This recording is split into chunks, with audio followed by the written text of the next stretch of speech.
Very exciting to have the incredible Jemimah Ashleigh along with us today. Jemimah is an award-winning entrepreneur. She's a best-selling author, keynote speaker, and she's also very proud to tell you that she's had at least 6 men referred to her as too much.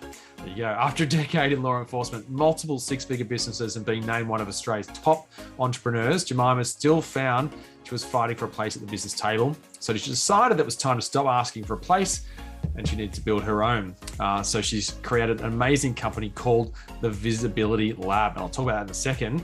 But she's also won a few other accolades, including top 10 female entrepreneurs in Australia and the top 20 industry disruptors in 2022. Phenomenal. So her new business, which is super exciting, is called the Visibility Lab. And it's the home of game-changing entrepreneurs getting seen and making the impact they deserve. They help people cultivate an amazing personal brand, create visibility on social media, and get featured across podcasts, speakers, stages all around the world. Sounds a great place for someone to come along who's on a PR pitch as well this afternoon. And she knows that you deserve to be seen, heard, and make an extraordinary impact. And today she's going to help you do just that. She's got a presentation called Why You Need to Get Visible in 2022.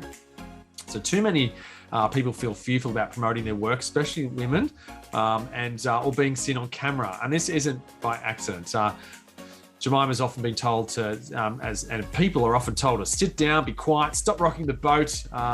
They call us bossy. We should have been called leaders. And so when they were called chatty, they should have been called good communicators. We've been conditioned to stop being seen. But not anymore. So Jemimah has created the Visibility Lab, where they're going to give you the tools to grow your business and your life so you can fall in love with the life around you.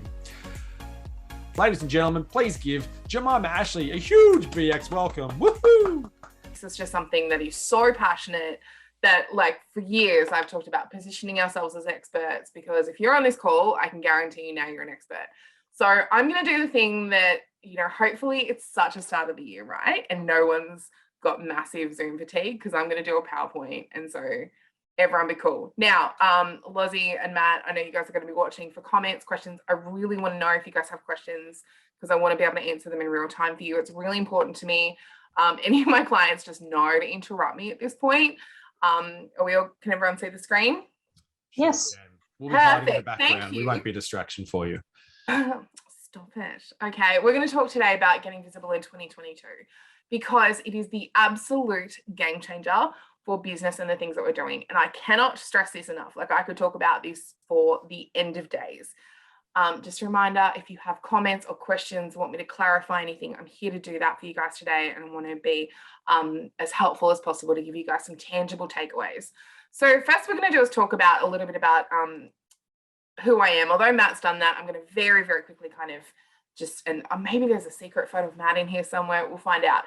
But this is where I have been seen. This is where I've been visible. And let me be really clear when I say my career only started in this industry about 4 years ago. 4 years ago, not one person knew my name. I was nobody to really anyone. I worked in government exclusively. And my whole job was really making sure I didn't get photos taken of me. I'm now international best-selling author. I've been seen in over 350 media outlets. There's a little photo of Matt down the bottom where I was presenting at BX 2018. Can't believe that, a sort of 1 year after starting entrepreneurship. But these are some of the things that I've done. If some of these names look familiar, Valerie Jarrett was Barack Obama's senior advisor. Frank Shankowitz, he was the creator of the Make-A-Wish Foundation. These are things that I've done because I got work before, and I got visible, and I got seen, and I was happy to have a stance and sort of run with that. So we're going to jump in, because Matt's already done a pretty good summary of this, and I really appreciate it. Let's talk about what the Visibility Lab focuses on, and some of the big things that you need to look at when it comes to visibility and getting clear with who you are in your business sense and the things that you need to do to get visible today. And we're going to deep dive into a few of these. The first is we're going to create a clear personal brand. Who are you in a very, very cluttered world already? BX networking has made its name with being really fun and conversational, the very anti-formalized, stringent rules. It's the fun place to go and network. It found its niche. It found out where it wanted to be. What are you doing in this arena for you guys to be positioning yourself as the expert, but also the leader and putting yourself out there? 2, people build high level networks. I know that you're already doing that. You're on this call, you're already on the way to doing this. And my absolute rule for this, if I'm the smartest person in the room, I am absolutely in the wrong room. We need to get good people around us, because good people are naturally already being visible, and those great people are going to open doors for you. Number 3, they're going to have a social media strategy. It's very easy to do ad hoc socials. Even today, Matt was like, oh, we're going to do a LinkedIn thing. We've got this plan. It's going streaming live on Facebook. All of this stuff is a strategy, and it's not accidental. The 2 that I really want to focus on today, though, for you guys, because I know that most of you know have a personal brand at the moment. I know that you have a good network around you, that you understand the importance of using social media. So the 2 big things today, we're going to talk about media and PR, and also awards and getting featured. So we're going to jump in. Again, ask questions, please. The biggest issue, I can guarantee you that all of you right now are great at what you do. You wouldn't be on this call if you weren't, and you are very good business leaders in what you're doing, but you're not being seen by who needs to see you. This is the number 1 mistake that I see people making every single day. Why is it important to be visible? The first thing is we need to be front of mind. So when someone says, I want to do a networking event this week, where's the first place that you're going to think of? It's probably BX, because I know Matt and I know Loz and I know how good at BX is at being very visible. I know their communication is great. I know they've got a really strong personal brand. I know I'm seeing them all the time.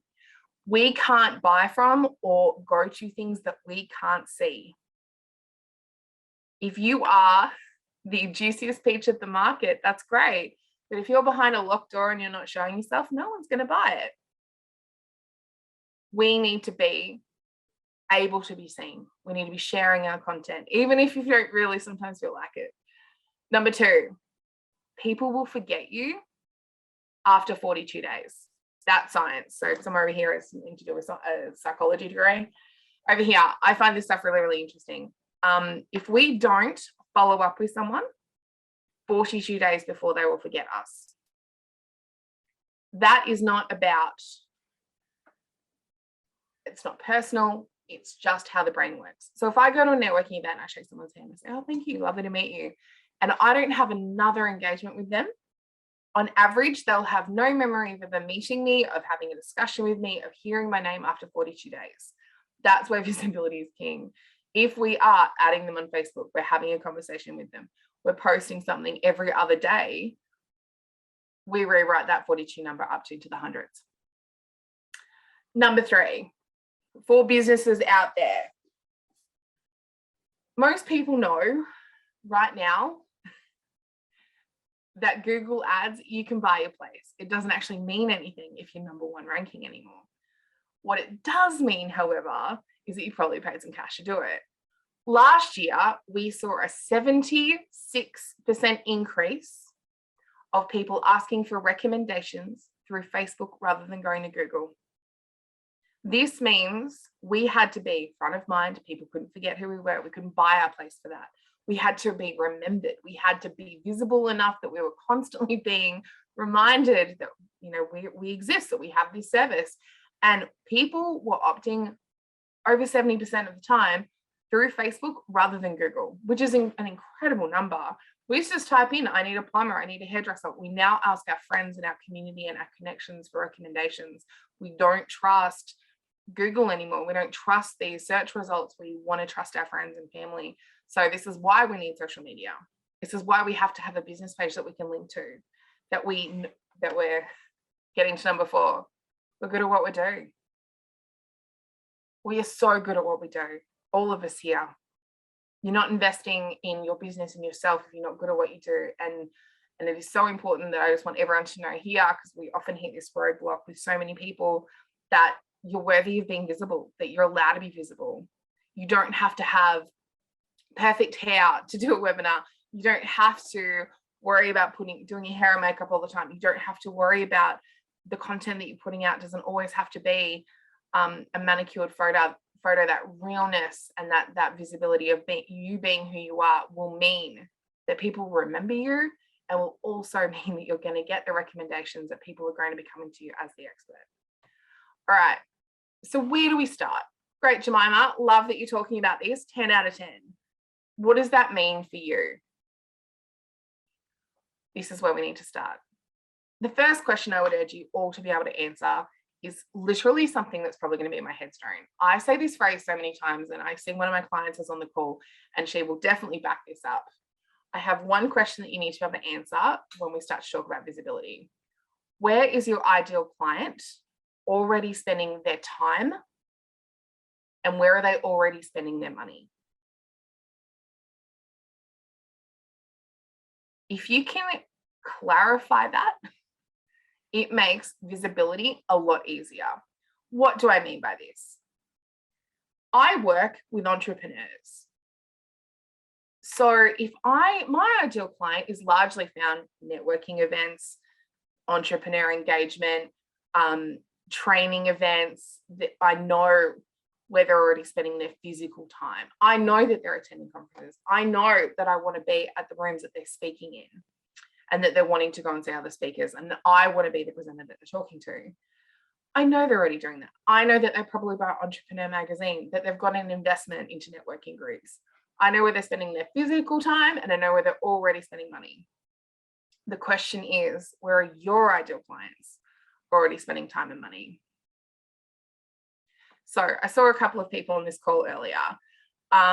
Let's use a couple of these examples. One of the people that I saw was Julie Hobbs, who I know quite well. Julie works with health and wellness clients. So the question she should be asking is, where is your ideal client already spending time and money? So Julie works with people who are interested in fitness, who are interested in their health, who are trying to improve their health, who want to improve their health in 2022.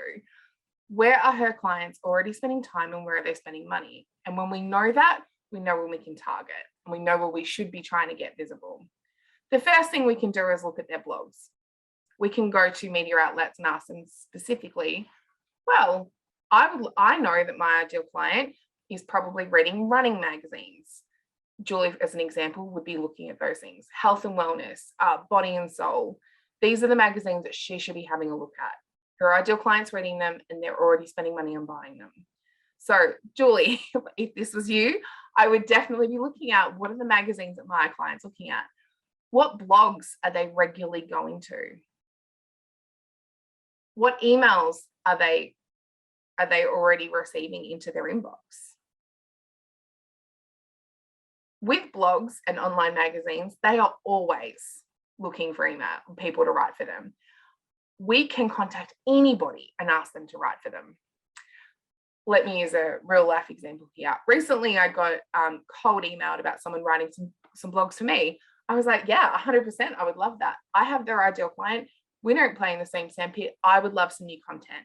I'm not going to say no to that. I'm getting free work for them, and they're getting free work for me. So it's amazing. It's amazing, a great collaboration. So we identify the magazines that we want to be featured in. They are mostly online. Every one of those websites will have an email address at the very, very bottom that you will be able to submit a request or ask to blog for them. We send them a cold email and just explain, I'm really interested in blogging for you. The same goes for podcasts.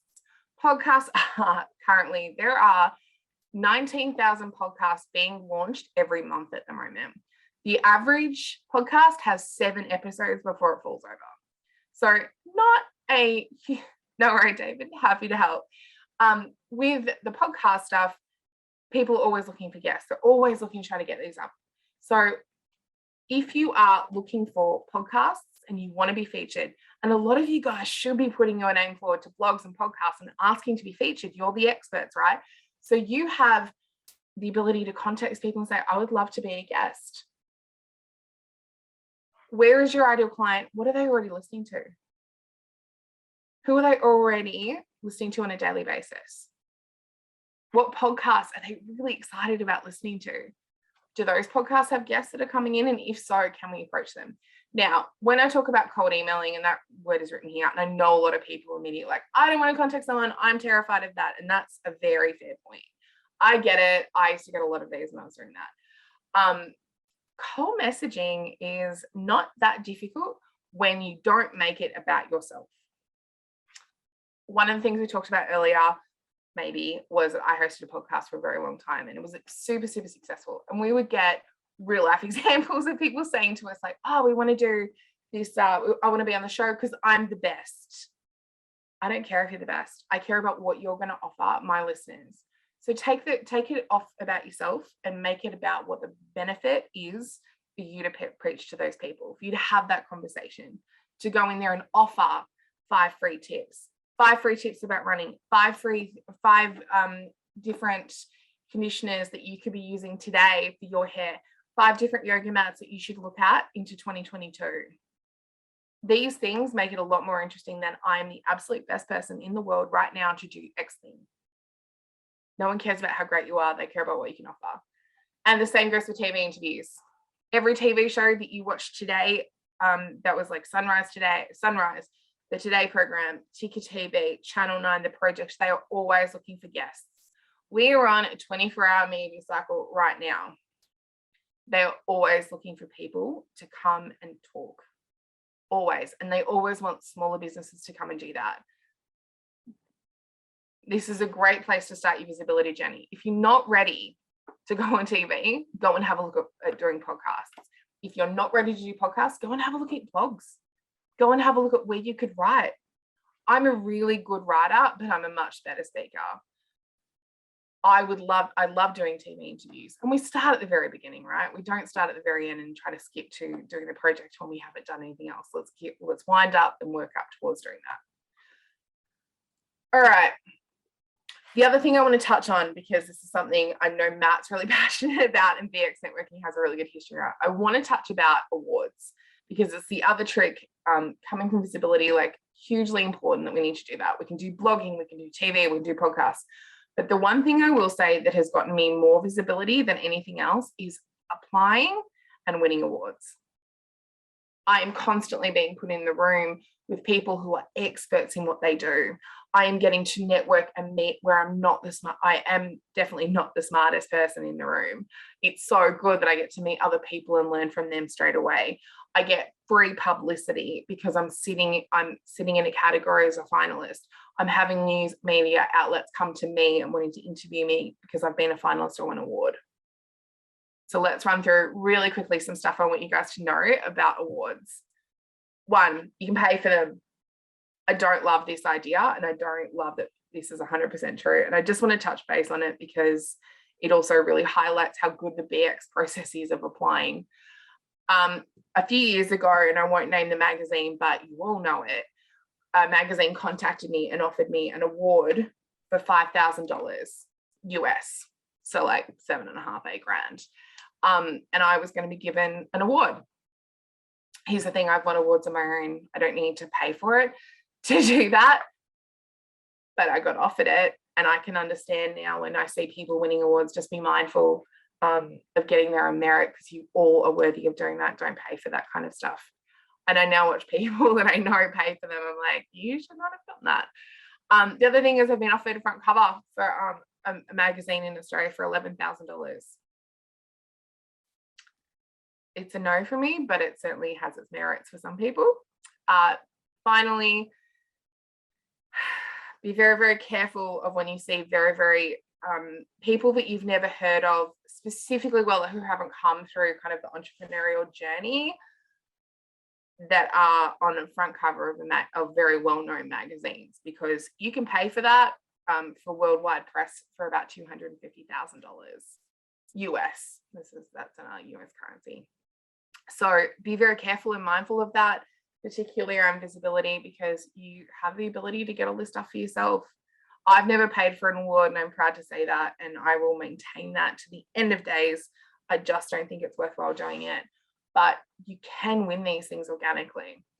2, you can get given awards. You can apply, much like the ones that we do for VX Networking, and sometimes you can be given them, which I find interesting and really quite enjoy, like sometimes just being hand delivered something. And that's often through winning other things during publicity. And, you know, the one thing about visibility is you do one thing and it often flows into something else. And finally, the other thing, remember that awards, for the most part, if they are run independently and not internally with something like BX or Inspiring Redbirds or in through other networking groups, these are a business. The Australian Small Business Champion is a great example of this. Like, that is a business that is run every year. Be very mindful of that. So when entry for things are free, please be aware that the tickets are not. And there is usually food and alcohol provided, but I've paid over $400 for a ticket for something. And when you have $400 per head with 1,100 people in the room, that is one night. That is a very expensive night for them, but a business opportunity where they can run everything for the rest of the year. I've also paid $50 for a ticket to some stuff, which is also very interesting to do those kinds of things. So what happens when we get this right? I just want to talk about a brag bar really finally here, because this is something that for visibility, and I want to leave some time for questions and for Matt and Loz to jump back on here and to answer some questions from you guys that you guys have. A couple of things I want to mention here. These are a few of the places that I've been featured, and I'm very excited and honored to have been in half of these things. It's crazy to me that some of these places want to talk to me, but I never started here. And this is the problem with people in the PR spaces. We talk about, oh, I've been in Qantas and Huffington Post and, you know, the Australians on stories. I mean, it's great. That's not where they start. I started blogging for tiny, tiny little places that you would never, ever heard of. I started writing my own blogs. I started doing podcasts that only had 9 listeners. We all start at 0 and we all have to start somewhere. You don't get a phone call from Founder Magazine to interview in the first week of doing visibility work. You don't get to have the Australian Financial Review contact you and say, oh yeah, we definitely want to offer you the front cover spot, without having done a lot of legwork before that. When I talk about the importance of getting visibility, I always start at the very beginning of asking blogs to blog for them, for cold emailing people and to contact them and say, I really want to blog for you, or I really want to come onto your podcast. This is really interesting. It's really vital to do those kind of things, because if we don't do that, we don't get to have Business Chicks or Huffington Post or Foxtel call us and say, oh yeah, we want to feature you. We've seen some other stuff you've done. You don't get to skip to the end on the visibility stuff, unfortunately. And I think it's really important that we talk about the reality of that it is an ongoing process for visibility, and to continually, you need to do the work for it. The final thing that I'll leave you with is I just want to tell you about a quick story about a true visibility story that happened. And it's such a good example of exactly what I've kind of covered today. In December of last year, I had a 10-minute phone call with a journalist. The journalist had put, for those of you who know this website, it's called Source Bottle. It's great to get media, and they're always looking for call outs. And it was just someone who wanted to talk to someone about females and finances and how women save money. And I did this really simple, literal 10-minute interview in my backyard, in my sweatpants, with my cat running around. I think honestly, I swept the porch at the same time. Like, wasn't an uninteresting interview, but it was like Channel 9 honey. It's like a little blur. It was like, you know, a few people will say it great. I was not maybe prepared for what would follow. That story got about 3 million people read that one story, and great, love that. So I just emailed and said, yep, I can comment on that. I can give you some information. I'd love to talk about how I've saved money as an entrepreneur and as a divorced female who's, you know, single for the first time in like 10 years. And I love this. And then the next part was I just spoke to someone on the phone for 10 minutes. Last week, I got an email following that from the BBC in London, and they're asking to fly me out now to come and do a TV show with them. This is the key of visibility, is that you do this on repeat. You get other eyes on you that you would never have seen before. There on no planet should the BBC have ever called me. But because I responded to one email I had one conversation of under 10 minutes in sweatpants outside while I swept the porch. And this is what happens. The BBC contacts. Hey, cool. You want to come out? Yes, I do. Really do. 100%. I want to be and come visit you guys. Can we film this in Paris? Absolutely not. Okay, that's fair. So I just have, I will have to go to London. They'll have to pay for that for me to come out and film a TV show. This is the power of visibility. And this is what exactly that we've discussed today. You have to be seen regularly. You have to have people seeing your story and the things that you're doing. It is worthy. It is good. I could honestly just wrap this up for another 10 minutes and just talk about why you need to be seen. These are some of the ways to go and do that right now. So question is, where is your ideal client? Where they're already spending time and money? What are they reading? What are they downloading? Where are they listening already? Go and find them and ask to be in that space with them. Please, if you've got comments, questions, drop them below. Lozzie, Matt. Amazing. Fantastic. Yeah, so good. And so succinct as well. It's really, really powerful. Fantastic. We do have time for questions, guys. So if you have a question, you want to pop that into the chat box, by all means, far away. We've got it for a short time. What was the name of that media source? Was it SourceBottle? Sure was. Yeah, so SourceBottle, there's a bunch of these kind of sites out there. SourceBottle is mostly Australian. So if you are looking at targeting Australian clients, definitely go and have a look at that. For the US and the Canadian, North American kind of counterparts, go and check out Harrow. That's actually a really good one as well, but they send a lot and it's much more variety. I find SourceBottle's a little bit more structured. It has less variety in the types of media that you're getting. You will often find news.com and any News Corp sources, but also podcasts with really good reputations. For Harrow, you're going to end up with a podcast with 8 people all the way through to Forbes. So it is a bit more of a digging situation. But yeah, SourceBottle is really easy to pitch to. But remember, if you're pitching what problem you solve, pitching how you can help that journalist. Journalist is going to get hundreds and hundreds of applications. Make it easy and succinct for them to do that. Yeah. And if you're a BX member, we do have our BX member only event this afternoon at 2:00 City time, which is the PR pitch. And if you're looking for free PR, or if you're looking for some publicity or visibility even, then you should jump on that, because you'll be able to pitch your expert positioning and what you've got to share. And we'll have PR agencies and journos and all sorts of stuff tuned into our Facebook live stream looking for talent just like you. So it's a perfect lead into our very first PR pitch, which is the morph of our podcast pitch, which was really successful last year, now flowing into our PR pitch. And Jemimah was a bit of a guru in the space of, when I say was, she still is in the space of podcasting. And Jemimah, you ran one of the highest subscribed podcasts in Australia for some time, didn't you? Yeah, I did, about 2 years. So we still have, and this is again, just talking about visibility, Julie, happy to help. One of the things about visibility is that you do one thing once, and if it's evergreen and sits in the background, it can often just do other things. The day that we ended the podcast, we had about 6 million subscribers, which is pretty incredible. That's mind blowing that anyone would want to, that 6 million people want to hear what I'm talking about. I recently checked our analytics for something else. I was just having a look at how many emails we had sitting there. And it's now up to 7.1. So wow. We haven't recorded an episode for years, and we're still getting those downloads. We're still getting those people, who are listening to these things that are evergreen and will always be out there. But yeah, crazy.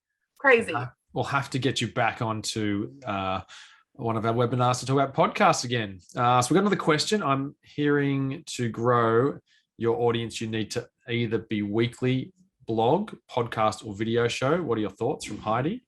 Yeah, Heidi, great question.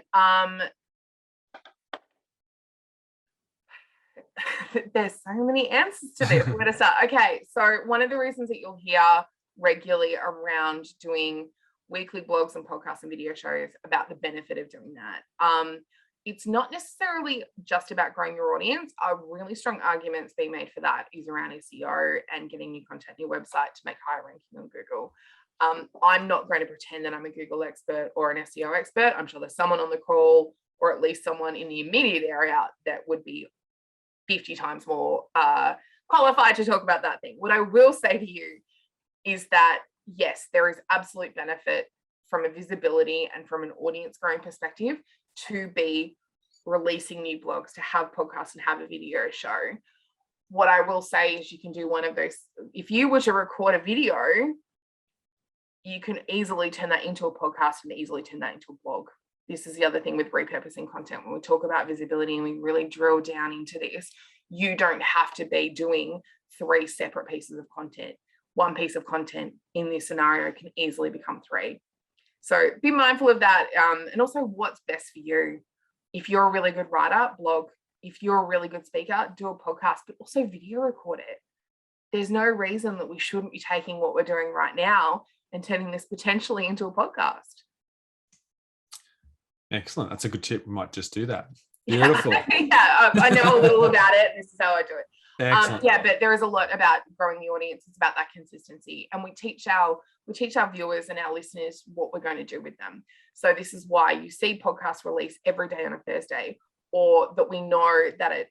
I know for the true murder crime fans out there, I know that on Mondays Bailey Sarian's going to release a video. I know that that's going to happen, and she's taught me that she's going to do that over the course of a couple of years. It's also going to show me that the person's ability to deliver on what they say they're going to do. It's also the consistency that they're going to do things. So there's some real power to that, 100%. Awesome. And I've got a question. So if people were thinking about, they wanted to do a blog, maybe they've never done that before, or they're responding to a source bottle opportunity and have the chance to write a piece of content, do you have a framework that people can use, a specific word count? Do you just answer 3, the top 3, questions about a topic? Like, what is there? Yeah. So the things to be really mindful of when you're responding to source bottle things is that, or any media call out pieces, is that you are going to get potentially hundreds and hundreds of responses. You will see regularly that it just says media outlet or news organization. The problem with that is because if they wrote Forbes.com, rest in peace, their inbox, right? It's over. It's dead now. You're going to have 1 million people responding. If we see just a generic call out of, I want to talk about, we're doing an article about networking and the 5 ways to network right now, I would not be submitting my blog, and I would not be submitting anything too much to respond to that. I would respond with, hi, my name's Jemimah Ashleigh. I've been part of BX Networking now for as long as it's kind of been around. I've done networking. I ran a group. I know what this looks like. I know exactly what I can tell you about that. And I would, my proposal for the blog would be 1, 2, 3, or 4. Thanks very much. Here's my email. Here's my phone number. And if you'd like any more information, please let me know. I'm going to keep it very broad strokes. I'm going to tell them who I am and why it's important that they should listen to what I'm talking about, and give them a feel for what I would be responding and what I would be saying if given this opportunity. What I'm not going to do is dedicate an hour to writing a blog that may not be picked up.